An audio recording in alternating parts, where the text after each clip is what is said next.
Yeah. Yung last year, written kami na tubig na.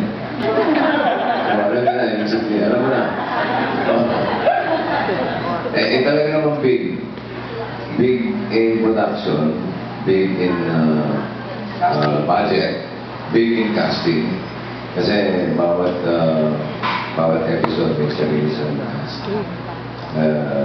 Hindi mo matatawaran yung cast naman talaga.